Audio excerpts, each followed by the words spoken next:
Tighten your lines as we get ready to sail the seven seas on the Political Pirate Podcast.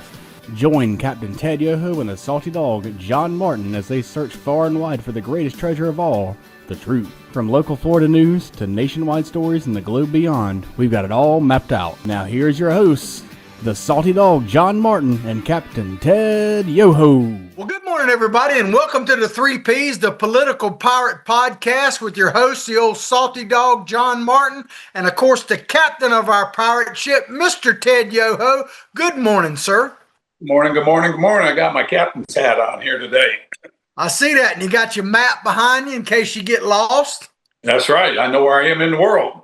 Well, some of y'all, if you saw our show on Monday, you'll know that we were not quite rudderless, but we were captainless because Ted Yoho, our captain, was in D.C. and could not hook up with us. So, Ted, tell it, first of all, you were missed. Welcome back. And secondly, what were you up to in D.C.?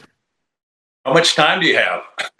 Well, we got a few minutes. Just give us the highlights or the lowlights if you want. Because they're both in D.C., we know that.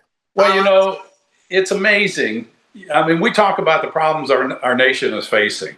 You know, debt, China, and of course now the immigration fight. We've got the borders under control, but it's cleaning up the mess of the last two Democrat presidents, you know, Obama and Biden. And the resistance we're getting from the Democrats. It's crazy. So we've got all this and our debt of 38 trillion. And then, you know, China, we talked about that. You got Ukraine. You've got what's building up in the Caribbean and with Venezuela. But on the floor this last week, they had 4 different discharge petitions. Discharge petitions is anybody can bring up. And it was dealing with Corey Mills, you know, the different politicians up there. And you have Democrats fighting Democrats, Republicans fighting Democrats, and then you have Republicans fighting Republicans. The point of this is those are like 4 days of legislative session on the floor that dealt with nothing that really matters. And if you go back the week before, it was Epstein. And then Stacey Plaskett, and it was just all this stuff. In the meantime, our country is sinking, and it's like, really, people? it drives me crazy. And then one of the other things, and this is a member out of Washington State, Pamela J. Paul. I'm familiar with her. She is the head of the Progressive Caucus in Congress. She came in with me. And I have seen her steadily become more and more radicalized. And she put in a bill that stated that the United States government has to pay all legal fees for people that come in here illegally and have to go to court. Now, keep in mind, through Obama, through Biden, under Obama, we never knew how many people were here illegally. You know, they said, oh, it's 12 to 15 million people, but really it's probably 20 to 30 million before Biden gets in. Now, Biden gets in, and we know it's at least 11 million more. So here the government, she's putting in a bill that the government has to pay the legal fees on people that are here illegally when they get picked up by ICE. Keep in mind, the old way was people came in illegally. They got released. They get a court date. Less than 4% of those people show up for a court date, John. Less than 4%. So that means 96% are running around, you know, doing whatever they're doing. You know, I know a lot of them are working, contributing to our taxes under fake Social Security numbers. So now this bill that she's putting in will do that. And if you do the math just on the 11 million under Biden, and say, you know, it's free to the migrant, or the immigrant, and say they charge $1,000 per lawyer per case. That's $11 billion the American taxpayers are paying for people that shouldn't be here anyways to correct the problem that Biden and the Democrats created. And so she wants to put this bill in, and you think, well, that's bad enough. There's 149 members of the Democratic Party that signed on to this. And I think the big point of this is gearing up for the fight coming into the midterms. They are going to be hell-bent on doing whatever they can to work against the American government and the American people that are conservative that are believe in the constitutional republic. And then you look at the people that have left Congress just in this last couple of years. You got Ken Buck out of Colorado. You got Mike Gallagher, who is a military personnel out of Wisconsin. You've got Mark Green, a doctor, military. He left early. Marjorie Taylor Greene are leaving. And I think this shows the type of people that are serving, and they're serving for the wrong reason. They get up there, they get in front of their constituents, they ask for their vote, we're going to fight for you, and they don't even have the brass to stay in there and serve their term out, and they leave early. And I don't care how bad it is or how toxic it is up there. They made a commitment to the American people and to their constituents, and they don't have the character and the ethics to fulfill the commitment that they made. They need to be out of there. And matter of fact, they should never have been in there. So other than that, it was a great trip. Well, you were when you were talking about that, I still don't think we know how many illegal immigrants are in the country. We got a better handle on it, but we still don't know. And when I say this, I'm not being necessarily critical of anybody of any nationality. Let me get that out. But in Hawthorne, I use it as example. Yeah. We had virtually no Hispanics growing up in Hawthorne. Right. Just wasn't here. And now, just in the last 10 years, let's say, especially in the last 4 or 5 years, our supermarket here now has a whole section that is clearly just dedicated to people who only speak Spanish for the most part, because everything is in Spanish and everything else. And like I say, I'm not being critical of that, but I think that is telling in a sense that this is in Hawthorne, not noted as a draw for Hispanics. I can only imagine what it's like in parts of Texas or California and even New York, where people have been shipped to. But I still don't think we have a real handle of just how many illegals we have here. And there's so many coming in or have come in that we can't be the melting pot.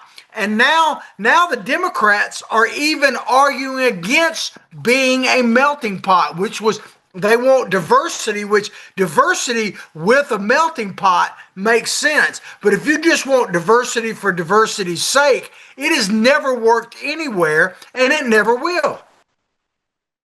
The whole idea of a melting pot is you put different components in there, you turn the heat up, they melt and become one. And that goes back to e pluribus unum, out of many, one. What the Democrats want to do, they want to have those things going in the pot. They never want them to melt, and they want them to be individual. We can't do that in this country. It's biblical. When you look at the town of Babel, everybody spoke a different language and it fell. And I think I had the same sentiment you have had. We saw the Spanish influence coming in. I lived in South Florida in Pompano Beach, and I saw it coming in, and I resented it. This is America, assimilate.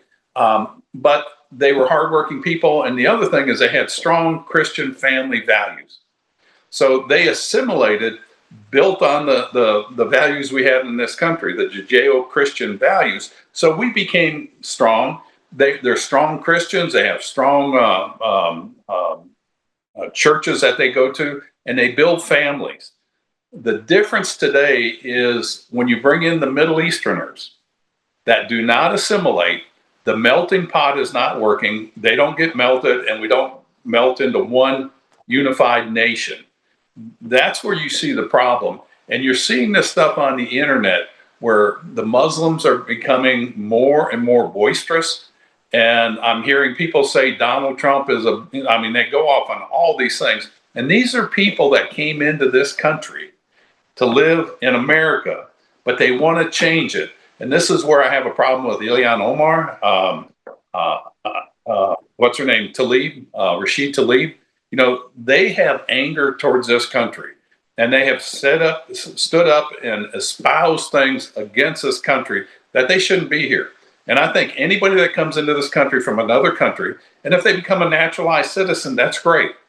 But if they start fomenting dissension and saying how bad America is, I think their citizenship should be under subject of revocation and deported out of the country. I don't have a problem with that. And then when you see what went on up in Minnesota, and it's not just Minnesota, it's Arizona, in these migrant communities, the fraud, waste, and abuse, and it's not just food stamps, it's Medicare, it's Medicaid, it's Social Security, and healthcare. You just go down the list, and they're frauding the government, which is really frauding you and I, the people that are Americans that believe in this country.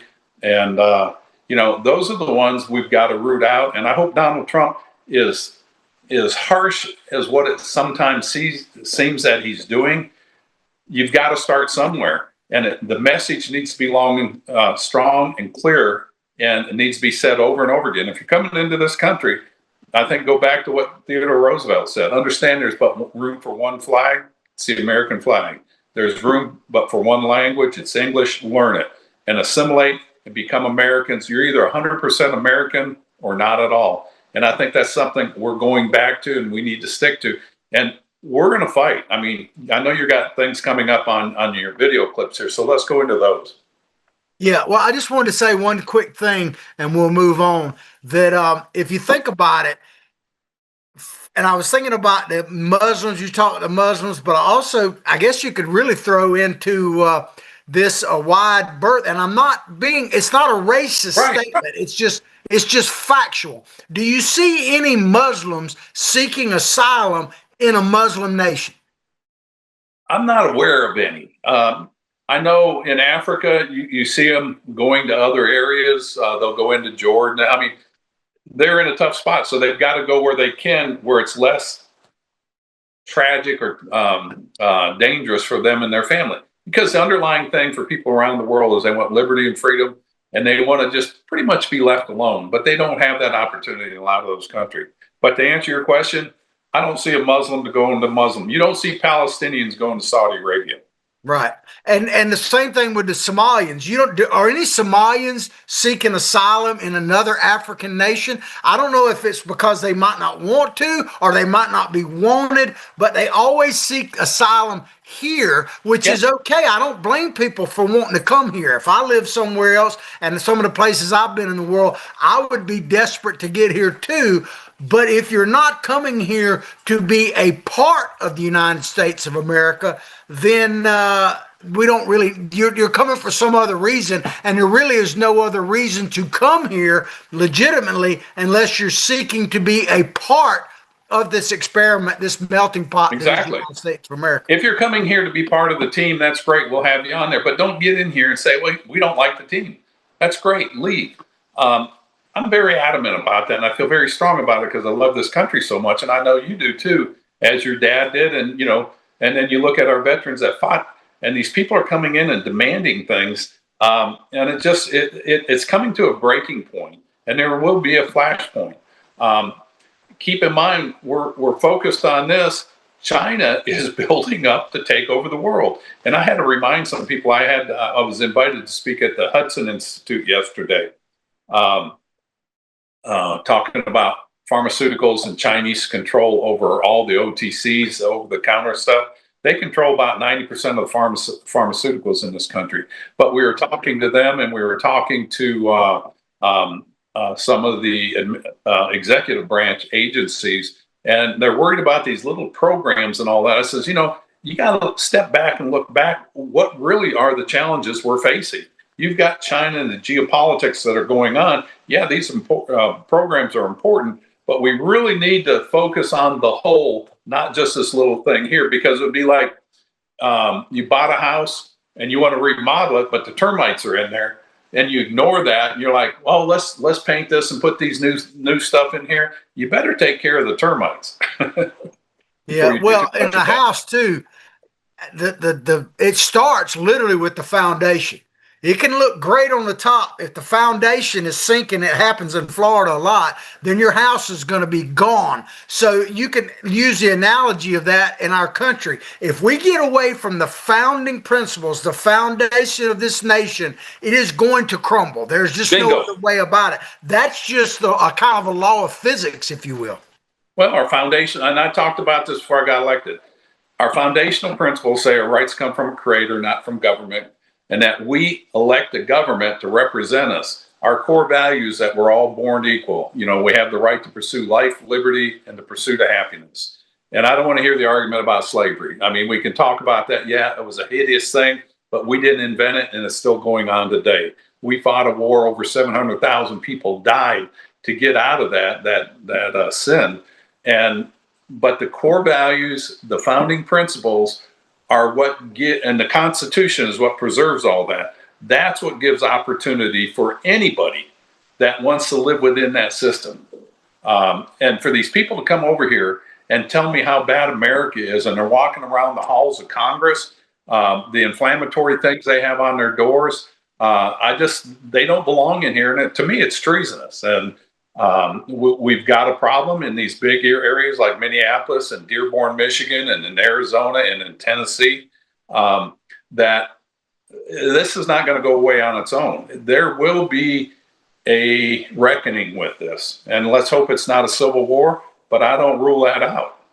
Yeah, well, you always spark something in me, Ted, and when That's you my said job. that about when we're talking about the foundational principles, That's and why I got this. the captain, inalienable rights, God-given rights. It's one thing for people to come here, immigrant here, whether legal or illegally, and not really understand that, either through ignorance or maybe some malfeasance, some reason they want to not pay attention to it. But for somebody like Tim Kaine to believe that, who's elected to the Senate, who is, I don't know his whole lineage, but I know he's multi-generational American. He's been here, his family, for a long, long time. For him to espouse that our rights are given and protected by government is probably scarier than anything I've heard in a long time, really. It really is, and it shows you what the Democrats think. They think government is the wherewithal. It's like the Wizard of Oz. We're going to control everything. And I'll let known right now that I have a conference call with him next week. And in that with Tim Kaine? Yeah, and in that conference, and I almost told him I don't want to do it, but I'm thinking, you know what? I'm going to work in there that, we're blessed in this country because our rights come from a creator. I'm going to bring that up on that. Yeah, I hear you. All right. Well, I may lose my position, but that's okay. Well, like I said, clearly, Ted, you were missed, sir. We're glad to have you back. Appreciate the service you're continuing to do for this nation. But we're going to take a quick commercial break, and then we're going to come back and talk about a wide range of topics, some that were in the title to the show and all that. Please support our sponsors. If you'd like to become a sponsor, look at that little tagline. It says, contact Freddie. Make that call. We need your support. Take us to break, Ted. No, I mean, we've got so much to talk about. There's so many things going on. And, we look forward to talking to you after the break. Have a great break. Although the owner of Lewis Oil Company maintains she is 29, Lewis Oil turns 60 years old in June. Chevron would like to recognize the North Florida second-generation family-owned business, celebrating its growth and staying power. Lewis Oil Company maintains significant on-hand supplies, strategically located fuel depots, a delivery fleet, on-site service, fuel card locks, and convenience stores. Lewis Oil Company understands its responsibility in the local economy by providing service and delivery on demand and in crisis. As a first responder for 18 Florida counties and the Southeast from Texas to Virginia, we are proud of this rare accomplishment. Lewis Oil delivers. This is Ward Scott, and I want to thank all our sponsors who keep the show going and pay the bills. The Ward Scott Files premium sponsors are Crime Prevention Security Systems, large enough to serve you, small enough to care. Meldon Law, the only official injury partner of the Florida Gators. The Ward Scott Files Gold sponsors are Lewis Oil Company, Shoot GTR, On the Spot Dry Cleaners, R&R Construction, and Style Cuts. If you are interested in promoting your business on the show, you can visit our website, www.wardscottfiles.com, and click on the Advertise Here banner on the right side of the page, or call my friend Freddie at 352-284-3733. Again, thank you to all the great businesses that support the Ward Scott Files. And remember, if you like the show, thank our sponsors and support the businesses that support us. What you just said is one of the most insanely idiotic things I have ever heard. Everyone in this room is now dumber for having listened to it. May God have mercy on your soul. Or that very much surprises me that you've never been tased. You can't handle the truth. All bees poop. A warthog. He's going to come up the steps. Here he comes. Oh my goodness, and he's huge. Hello, boy. I wonder if we can pet him. Hi, boy. Can we touch him? No, don't. Help me! Help! Help! And we're back to the 3 Ps, the Political Pirate Podcast, with your host, the old salty dog, John Martin, and the captain of our ship, none other than Ted Yoho. Well, Ted, with pen in hand. Absolutely. Well, I want to talk about some literally breaking news that happened yesterday or over the last day or so. The January 6th pipe bomber was arrested. And if people don't know what we're talking about, there was this individual back on January 6th when they were doing the riots and all that before, I think the night before, maybe that night, was sneaking around and planted pipe bombs at both the DNC headquarters and the Republican headquarters, and they had pretty good video of him. They never could find him, but after they've been investigating this supposedly for 5 years, Ted, and they finally made an arrest. Yeah, they're like this, John. They're investigating. Where'd he go? Where'd he go? Here's the most interesting part of this. It wasn't, and I'm going to give credit, so don't misunderstand me. I'm not criticizing the current administration, but it's not like they went out and uncovered some brand new evidence or got some brand new lead. They went back and actually looked at the evidence that had been garnered and found this suspect and made the arrest. That to me is extremely telling. You remember how they gave just portions of the video, like they edited it so they didn't have the whole video, and that's what they looked at and said, well, we can't identify this guy. But, Cash Patel goes in there and they get all the video. Yeah.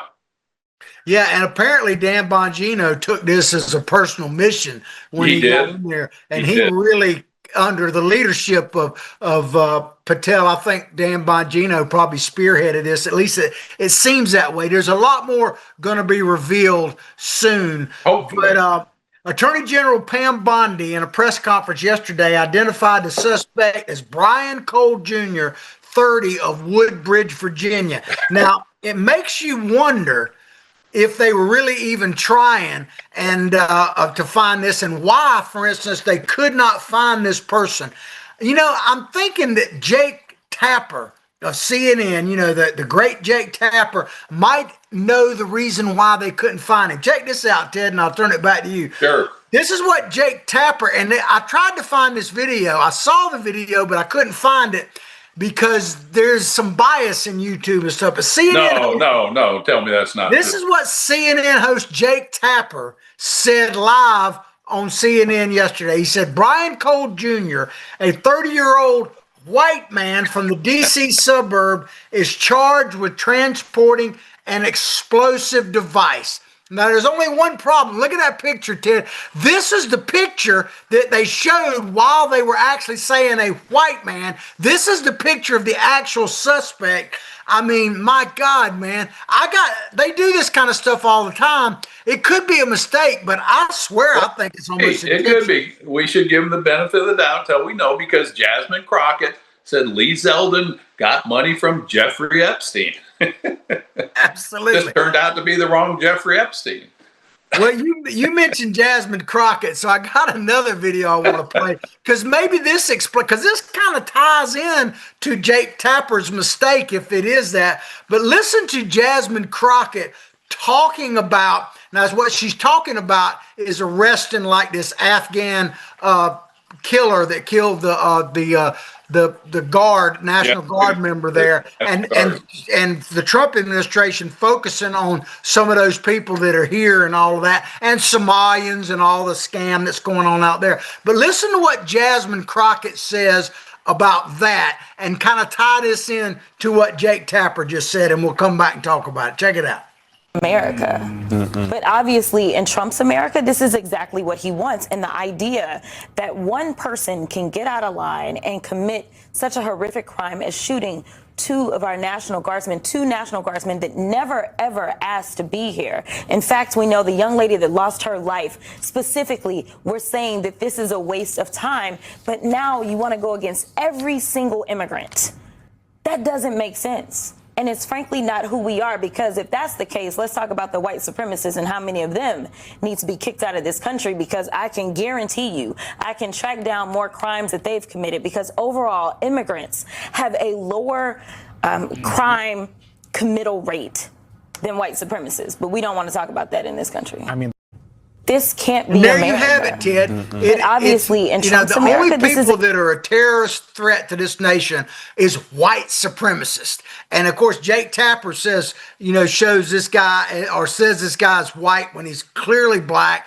And what's really interesting too about that is whenever if it is legitimately a white person that attacks somebody, CNN and MS Now, or whatever they're calling it, will clearly say it's a 40-year-old white man suspect. But if it's a black man or anybody non-white, the last thing they will mention at all is they'll say, oh, the suspect was 6'2", 300 pounds, wearing a black jacket. But they will never say it was a black man. It's just insane. Black hair, brown eyes. I know it. And so you have to pause. What are they trying to do? What is the narrative they're trying to get out there? Jake Tapper puts this picture up there and tells people it's a white guy. So the people that aren't watching, but they're hearing this, some white guy tried to blow it up. And, the narrative too was also, it was a woman. So they're going anywhere but up to the facts. And they're doing that intentionally. Folks, don't believe this is not intentional. They're doing this over and over again. I mean, look at all the garbage they said about Trump and some of these other things that they said were 100% not true. And for Jasmine Crockett, give me a break. She's back in normalcy mode. Her hair is done nice and she's talking, fluently and she sounds, pretty rational, except the words coming out of her mouth make absolutely no sense. And then last week we saw her with the hair thing. And then you go back a week or two before then, she's from the hood, talking about who's going to be picking the cotton. I ain't picking no cotton. So she is such a chameleon, and she thinks she wants to run for the Senate against John Cornyn in Texas. And she goes, I'm polling higher than he is. God save Texas. Yeah, well, the Supreme Court may have just saved Texas because they did rule in favor of the redistricting plan that the state legislature and the governor signed off on, which may be the end of Jasmine Crockett as a representative, but certainly she could run for Senate and all that. Well, we're going to move on now to another story that is really, the Epstein story was all we heard about, right? Epstein. But now it has at least temporarily been sidelined by narco boats, innocent victims clinging to life rafts being killed and everything else. So the question is, are they narco terrorists or innocent victims of Donald Trump? So in case people have not been following this, I'm going to play a very short clip of one of the so-called narco boats being blasted by a missile, so people know what we're talking about. And I think there's been about 20 of these strikes, and I'm not sure in which chain of events this one was, but this is a classic example. So we'll play that and we'll come back and talk about it, Ted.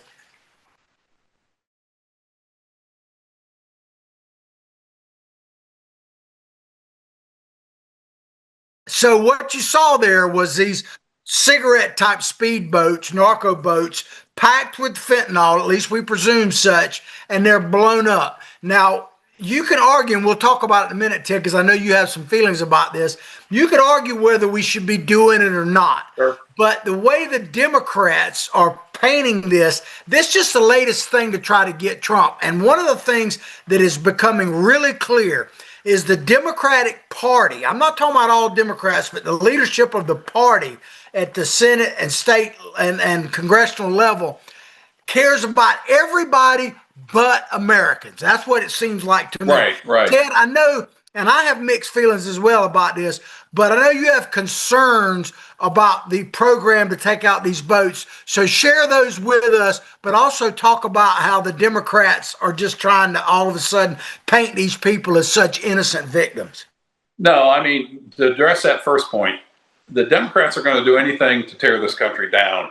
And they do this so they get their soundbite. They want to pivot from that the 6 members of the House and Senate that did that video saying this is illegal orders. You don't need to follow them, which is really treason, especially for Mark Kelly. We talked a lot about that, and I think you're going to see that guy going down. I talked to a couple members who are Navy SEALs, and they said he's going to be hung out to dry.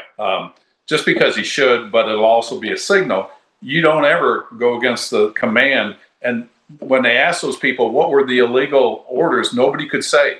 Now, as far as the drug strikes on these boats, I don't want drugs coming into this nation. It's a twofold problem. We've got the demand side of the American people that want drugs. We need to work on that. As far as the other side, we need to do, and you've heard me say this before, if you bring drugs into America, it's a capital offense, right? There should be no question about that, especially fentanyl. You could even classify it. Is it going to be marijuana, cocaine, amphetamines? They don't kill people like the fentanyl does. I mean, I think that I don't do drugs. I don't think people need those things. But with fentanyl, a little bit will kill a lot of people. And so we know that, and I think we know where it's coming from. It's coming from China. China is trying to recreate the opium wars of the 1800s that led to the Century of Shame with those people in China. So I think the policy should be, if you're caught bringing drugs into America or American territory, it's a death penalty. I would let these boats come in, bring them in, adjudicate them immediately, and it's a death penalty. You've sent a message out that we're going to do this. My concern is, if we're doing this in international waters, does that give the right for another nation to say, well, there was a boat, we thought they had drugs, and it was a fishing boat, so we blew them up, we thought it was drugs. The other thing that I think is really wrong with this, in the conventions of war, the rules of war and engagement, if you have a prisoner, you bring them in as a prisoner. You don't kill them. So this is all going to be litigated, and it could lead to an impeachment of Donald Trump if the Democrats get the House and or the Senate. I think this is something that is very dangerous that we're walking down. I think we as Americans should have the policy and say, this is what we stand for, and this is what we will do. I like red lines, but only if you're going to follow through. I just think this is wrong. That's not who we are as Americans, as a Christian nation. Now, if they come in and we catch them, that's a different story. Yeah, well, I pretty much share your sentiments as well, because I said on Monday's show that, the gut part of me that has the experience with drugs and personally not those drugs, but others, and working with people and seeing the effects on families and stuff, which I have a pretty strong history in that. I part of me says, yeah, blow them the hell up, that kind of thing. But the part of me that my better nature, which is truly a patriotic American, realizes that one of the prices you pay for being America is we have to hold ourselves to a higher standard. We just can't live by our gut feelings. But 57% of Americans, by the way, in the latest polling, actually support this. And it's not an 80-20 or 90-10 issue, but I've said that Donald Trump, man, he's got to be one of the greatest fiddler players in history. And I say that knowing full well how Charlie Daniels is great, because Donald Trump is playing the Democrats a fiddle. I mean, now he's got them defending narco terrorists, man. I mean, it is unbelievable. It really is. And it just shows you how off base the Democrats are. They have lost their way big time. But the scary thing, John, is they're not going away. They're building pockets around the nation in New York, Albany, Washington, Oregon. They're building pockets of like-minded radicals. They're not Democrats of old like your dad or you used to be until you got saved. They're building these pockets And out of those pockets, it's like a cancer. It's going to spread. And the only way you're going to beat this is by educating people, motivating, and activating. Absolutely. Well, people are wondering about this, about what the president actually thinks about whether or not we should attack these narco terrorists. And of course, he has declared them a terrorist organization, which makes them, subject to military strike in general because they are terrorists. But let's hear, I got a video now. Yeah. Let's hear from the president of the United States, at least during his first term, what he said about narco terrorists. Check it out. Well, excuse me, Ted. That was the former president, Joe Biden, when he was Senator Biden, and I'm assuming he was coherent, although he hadn't been that coherent. But then you have him literally looking into the camera and saying there should be no safe haven for narco terrorists, basically, is what he called them. And he mentioned that, his predecessors and all had not done a good job, both Democrats and all. And he's a hard line that I doubt he even remembers saying that. Yeah, really. I wonder if that applies to cocaine in the White House. Yeah. Well, maybe you can imagine that the one guy that's most upset about all this is probably Hunter Biden, because probably is. Yeah. He made the price go way up, probably. But again, this is typical politicians. Oh, we're going to talk tough and we're going to get this under control. BS. They don't do it. The war on drugs started under Nixon. We've spent over $1 trillion on that, and it's not working. Get rid of the program, put it into treatment for these people that are addicts over here, and then have not a mandate, but just say this is what we're going to do. If you bring drugs into the country, death penalty. You make the choice. Well, what's interesting about that too is if you look at like Amsterdam, which is supposed, the capital of like free love and living and sex, drugs, and rock and roll. They have curtailed their and tightened their drug laws because the society was disintegrating. And the same thing happened I don't know if it was Portland or Seattle, but they had legalized basically everything, and they're actually retracting that, because it is destroying people. People are literally dying on the streets. So just having a wide open drug policy might be the total freedom, but the reality is, as a human race, we're not ready to deal with that because it's literally killing people. And that's not something I think, and I hear more and more of this up there when I go to Washington about the freedoms that we have. Are we really, as humans, can we afford that? And think about where we're going with AI. You've got this whole generation that's grown up with computers. Now they're moving into AI. I've got 3 grandkids under the age of 6 and under. All they're going to know is the internet and AI, things making decisions for them. And those are not 100% factual. I mean, it's bad enough when you're talking to people and you're looking in Encyclopedia Britannica. Don't ever use Wikipedia for hardcore facts. It's not factual, and so we're moving into a part of society and humanity we've never been in before, and so we need. That's where you have to go back to the basics, John. Our funding principles and our core values, and if we get away from that, you see what's going, and that's why you have these states like Oregon, Washington, California. They're pulling back in Amsterdam. Like you said, I've been over there. I've seen those districts over there, and you might as well be back in the caveman age. It's just, there's no rules.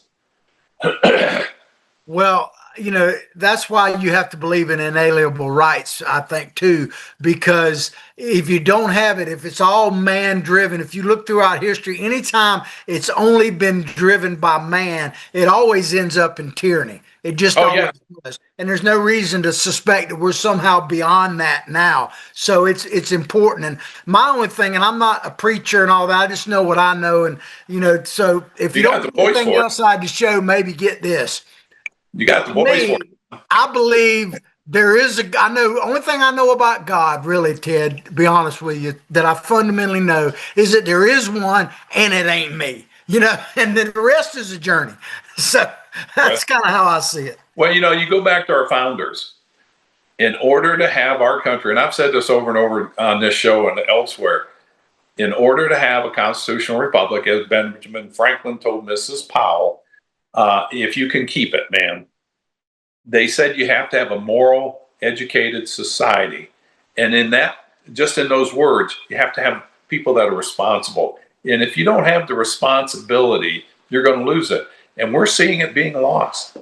Yeah, that's why I always say it's ultimately up to us as the American people. It's not going to be Donald Trump to save us as much as he's doing. It's not going to be some knight in shining armor. We're never going to elect a government better than we are. I just don't see that's possible. Well, and I mean, that's a perfect example of the people that are going up there, the Marjorie Taylor Greens, these other people that made a commitment, but they're like, oh, it's too hard, I'm leaving.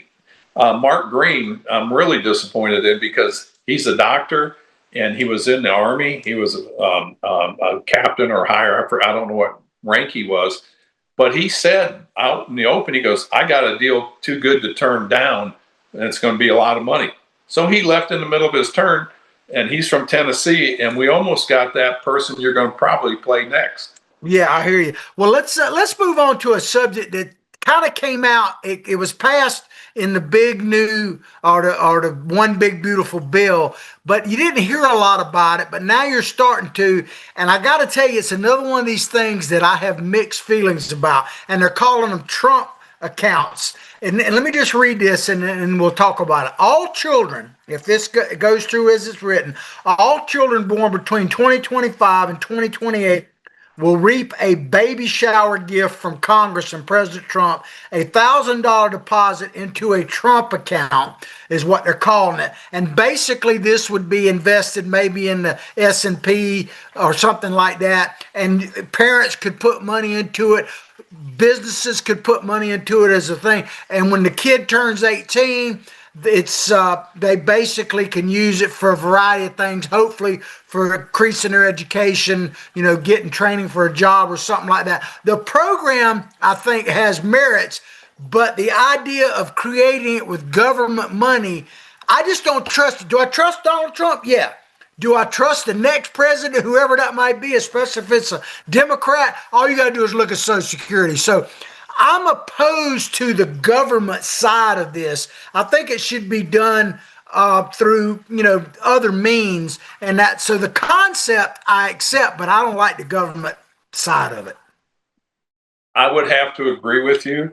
And you look at the time period, it's from 2025 to 2025 to 2026.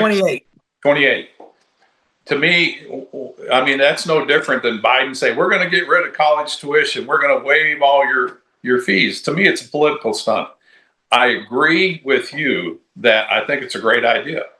Should the government fund it? No, I think we've already got stuff like this where you can put money into educational accounts tax-free. You can put that away. You can put it in medical savings accounts. You can do that.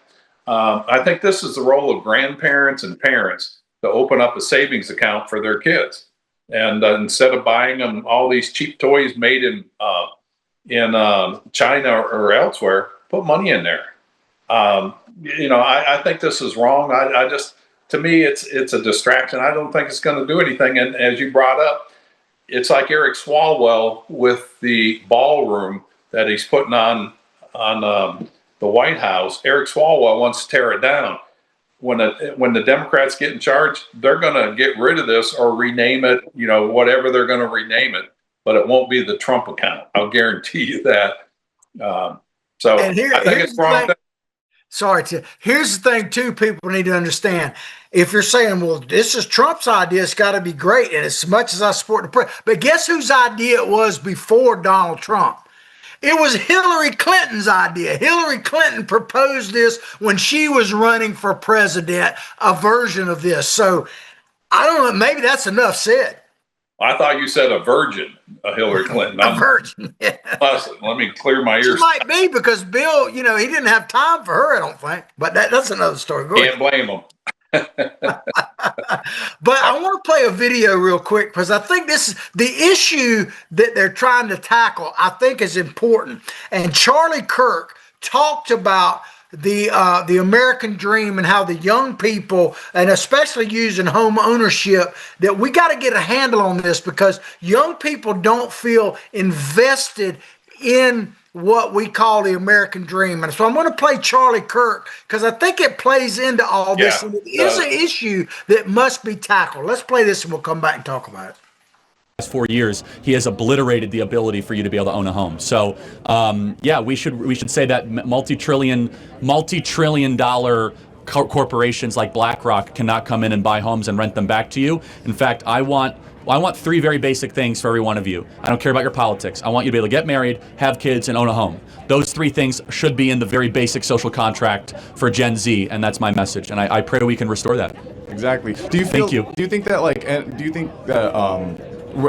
anytime in the near future that any changes in the housing market are going to take place? Well, there you have Charlie Kirk, man. He's telling you, Ted, that the young people don't really have a vested interest in the country because they can't get housing. He talks about in other videos how this corporate different is buying up stuff and how government is in a sense helping them become where they can't own homes. So this issue of young people being able to actually get involved in the American dream, which this investment in stocks could help do that. I think it's an issue that's got to be tackled, but I don't think government can be the driving force. I just don't trust it. No, the free market needs to be the one to do this. And I think, organizations like BlackRock and Bezos is doing this too. They're buying up all these homes, putting them in rental programs. So it shortens the market as far as supply and it drives the price up. Yet we're going through decreasing prices in homes right now. I've got a brand new home. It's probably 3.5, 4 years old, but it shows as brand new. When we moved in it while we're building the house we're in now, Carolyn wouldn't put any pictures on the wall. She didn't want any holes in the wall. And I think we listed it, and it's at the same price it was when we bought it 4 years ago. So there are affordable homes out here, but it becomes the narrative. People can't afford the house. Yeah, it is expensive. And I look back when I started, I couldn't afford a house either when I started off, but we worked 2 and 3 jobs, both Carolyn and I. And so we did that so we could afford that. That's still, people can do that, but they don't think they should have to. I think we've progressed where people think, well, I should get a college education and be able to afford these things. Go out and work for what you want because you have opportunity in here. And I disagree with this. And the other thing is, they're saying people can't afford them, so we should give these houses. If people can't get into a house, you can give them a house, but can they maintain it and do the things they have to hold on to that house? I'm kind of against. I'm all for helping people get into it, but there also it goes back to responsibility. Do you have the responsibility to have a house? Yeah, well, the thing is, and we've seen this across the board, when government's involved in it, like giving you a house, public housing, it becomes a trap. Food assistance, all that becomes a trap if you let it, because, if you get something for nothing, you don't really appreciate it. That's why I've always liked the Habitat for Humanity program, because people have a vested interest and you see that. Well, right. Well, we got a few minutes left, Ted. I want to update people on a story that I talked about on Monday, because maybe I kept imploring people, get out and vote in Nashville, and they did. I'd like to take some credit for that. You did. It was all us, our show. But I want to play this video. This is Afton Bain, who was defeated, a liberal progressive Democrat, we played it on Monday, but I think it deserves playing again. Check this out.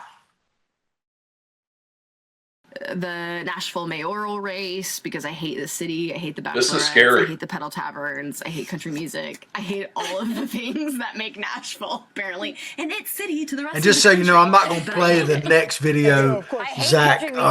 So of course, I'll talk about it, but I'm not going to play it. This clip resurfaces, and she then claims that Republicans are trying to do some kind of hit job on her, and it's like it's not like it was a sneak recording. She was like talking into a microphone when she said all of these things. But the thing So is, there you got it, Ted. Imagine that. A woman that stands up and says, I hate Nashville. I hate country music. I hate the bars. I hate everything about it. Wanting to represent Nashville. And check this out. People need to understand. She got 77% of the vote in the corporate city limits in Nashville. This guy, Matt Van Epps, who won, the Republican that won, he won in the outlying areas and won by almost 10 points, about 8 points. So people are talking about whether this has implications for the midterms. I'm sure it probably does, but what are your thoughts overall on what happened in Nashville? Are there lessons we need to learn? Are you scared about it? What's your thoughts? I think if Jake Tapper was reporting, he would say this is a woman of color. And, but you look at her and it's scary that somebody like her got that many votes. And this is the thing we need to understand. This movement is not going away. We've got a pause. We've got a respite from where we were heading with Biden and Obama, the Obamanization of America. We've got a pause with Donald Trump, and that pause will last until the midterms. If we lose the midterms, it's going to go back to the other way, where you have wokeism, you've got DEI politics, you've got all these things. And these are little indicators that we need to pay attention. This fight is not over. We're just in the beginning of this fight of saving this country. And this is a good example that she got 70%, over 77%. 77% in that area. It's like when I ran in Alachua County. I got killed in Alachua County around the university. I mean, I never won my own county here where I lived for all those years, paid those high taxes. But it's the people out in the country that have the common sense of really what we're trying to do. Just maintain the principles this country was founded on.